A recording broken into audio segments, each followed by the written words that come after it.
Ayan, with Iga. Sa ulat ng Philippine Center for Investigative Journalism o PCIJ, nakasaad si San Juan City Representative J.B. Ejercito Estrada umano ang direktor ng kumpanyang Ice Bell Properties Limited na nakabase sa British Virgin Islands. Itinatag daw ito noong 1999 habang Pangulo ang kanyang amang si Joseph Estrada. Itinuturing itong offshore corporation o korporasyong binuksan sa ibang bansa kung saan hindi halos naniningil ng buwis sa mga kumpanya. Kaso, lumalabas din sa pag-aaral ng PCIJ na hindi ito dineklara ni Congressman Ejercito sa kanyang mga Statement of Assets, Liabilities and Net Worth o SALN. Sa 2009 SALN ng mambabatas, wala ang Icebell Properties sa mga business interests at kumpanyang pagmamay-ari ng kanyang pamilya. Ang offshore corporation na pag-aari umano ni Congressman J.B. Ejercito Estrada. Yan ang ating tatalakayin ngayon. Para sa ating talakay, kasama natin sa studio si San Juan City Representative J.B. Ejercito Estrada. Congressman, good morning. Yes, magandang umaga rin. Okay. Ano ba talaga, sa iba tong Icebell Properties Limited na nasa British Virgin Islands daw, meron ka na bang kumpirmasyon dito? Kasi sabi ng PCI Day, dun sa sulat daw, parang hindi mo direktang sinagot yung connection. O ngayon, sagutin mo na sa akin dito sa talakayan. Sa iba tong Icebell Properties Limited o hindi? Alam mo, Igan, kasi ako naman may kumpiyansa ko na lahat ng aking po pag-aari, whether nandito, sa labas ng bansa. Sa labas ng bansa, lahat po yan dineklara ko sa aking SALN, sa aking pagkakaalam, to the best of my knowledge. Kaya siguro, paliwanag ko lang sa kaunti kung bakit siguro parang meron akong trauma, no? Pag sinagot ko yan ng no, hindi naman sila maniniwala, yung mga detractors natin. Okay. Pag sinabi ko namang yes, I'll be incriminating myself to baseless accusations na kung sana maintindihan ng ating mga kababayan nung nakaraan, no, nung panahon po nung impeachment ng aking ama, na may ilang mga istorya o issues na ginawa laban sa amin. Halimbawa na lang kung maalala mo, Igan, yung mansyon ni Bolkia na iniregalo daw yan sa amin dahil kami ang paborito pamilya, yung 1 hektarya yata yun sa Forbes Park. Ay lahat ng stasyon dinala yun, tapos lahat halos ng pahayagan, ginawang editorial na paulit-ulit. No, nung nagkaraan, anyway, natapos na lahat ng storya, natanggal lang aking ama. Lumitaw dito to. Tapos nung tinanong ko minsan, ang isang journalista, mga respetado pa naman, kung ano nangyari, sinabi ay hindi pala totoo nung aming inimbestigahan. Sabi ko, ano nangyari? Ba't hindi nyo man lang kinorek? Ang sabi na lang, hindi na mainit na issue Kaya, Igan, kumbaga nagkaroon na ako ng ganitong trauma o phobia. Kaya, ganun na lamang, no? Pero Kung meron silang basihan at tingin na may ginawa kong illegal, kasuhan po nila ako, hindi yung ganitong dadaanin na kagad sa media. Pero ngayon, Congressman, kasi parang nakatuon sa'yo dahil kandidato ka no, sa pagka-senador. Medyo naki-question mo nga yung timing, no? Actually, Igan, yung survey kasing huli, yung SWS, lalo na nung bago mag-Holy Week, nung nag-top 3 ako, mixed feeling ako Sabi ko, masaya ako dahil yung pagod natin, nagbubuha. Kaya lang, natakot din ako kasi pag nag-top 3 ka, ibang usapan na yan.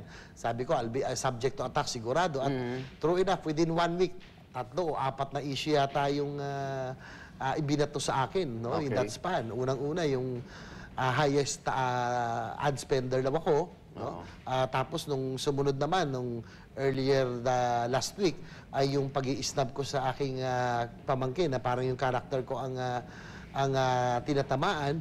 Pangatlo, itong offshore accounts. So, ibig sabihin, lahat ito konektado sa paninira sa'yo, ganon? Well, kasi Arnold, kung sana may spacing. Pero kasi Washington DC based to International Consortium of Investigative Journalists daw Well, yung sa akin lang yung timing siguro. Okay. I had 12 years, no? Ako, 9 years ako naging mayor, 3 years ako naging kongresista. Bakit walang nailabas? No? Palagay ko, Arnold, ay wala silang makitang bahid o Pero anumang dito anomalya. sa record, director ka, 1999. Well, alam mo, 2012 na. Alam mo, Arnold, Congressman. pag yun na nga, tsaka yung marami tayong mga kumpanya, pag entrepreneur ka, hindi mo na minsan naalala na, uy, ganun, sinama ka pala. Kaya sa akin lang, I'm honest enough na lahat nilagay ko sa salin. At siguro, Arnold, ay ang tingin ko lang, wala silang makitang bahid o anumang anomalya sa aking paglilingkod. Okay. Lalo na nung nag-mayor ako, wala silang makitang irregularidad.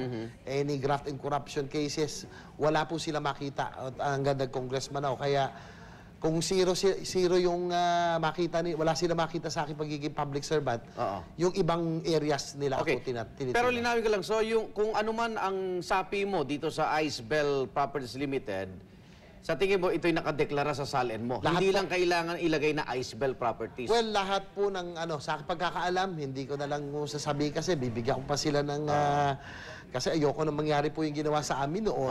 Basta lahat ng aking pagkakaalam, lahat ng aking properties, lahat ng aking pag-aari, whether here or abroad, ay lahat po yan nilagay ko sa... So, bukod sa aking Icebell, meron ka pa rin offshore. Ibig sabihin, meron ka pa rin mga kumpanya abroad na... Oo, kasi nung ako'y nasa negosyo, Arnold, nung ako'y entrepreneur, Hindi noong lang 1990s, ay ako po ay director ng ilang kumpanya na international, no? Yung mga Okay. project management, quantity surveying. Palagay ko dahil baka dito nila ako kinune kasi may mga properties ako nung mid-90s, no, na ako yung naging aktibo sa mga foreign companies. Yung Okay. nung time na boom ang Real estate, Asian sabi mo, boom. Yes. Kaya ako po ay parte nito mga... Hindi ko na sasabihin yung mga kumpanya kasi baka madamay pa Madamay. sila. Pero ako po ay... Pero deklarado lahat po yun sa Deklarado SALN. po lahat yan sa Okay. akin. Kahit sa akin po nga. Sino sa tingin nyo nasa likod nito? Well, hindi natin masabi. Siguro, it's either yung mga... Sabi ko nga, kahit USO daw ako, yung mga ERAP haters, ERAP bashers, it's ERAP bashing all over again. Same people same, no? Kung ano yung ginawa nila sa aking ama noon, mukhang ito rin yung tactic na kanina ini-employ. Okay. Imagine yung maraming korporasyon na inilabas noon, nung panahon na ako yung maalala.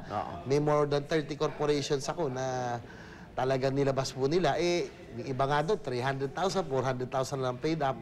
Mga small businesses. Pero pag inilabas mo sa balita, parang napakalaki at napakalaking negosyo, no? So, palagay ko parehong mga tao at siguro hindi mo naman maalis na magduda ako sa mga kalaban din sa politika para matakpan yung kanilang mga sariling issues siguro. Pero kayo ba, Congressman, pabor ba kayo sa mga pag-aari na offshore corporation o labas ng Pilipinas?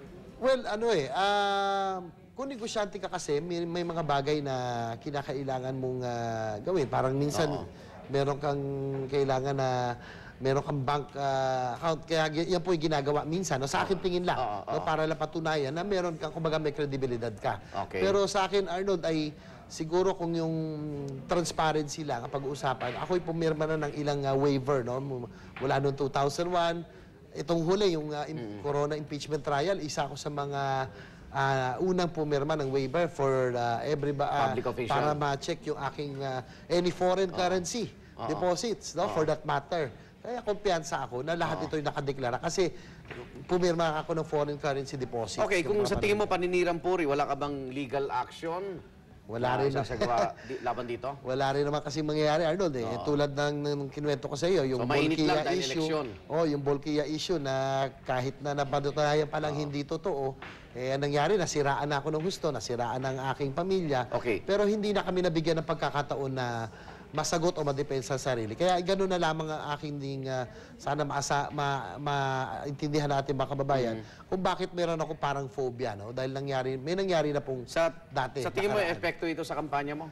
Well, sana naman hindi, no? Pero sa tingin ko naman, matalino naman ang mga voters ngayon Siguro, Arnold, kung tingin ko ginawa nilang misspacing, baka pwede pa paniwalaan. Kaya lang, within a span of 1 week, 4 na issue agad ang ibinato sa akin.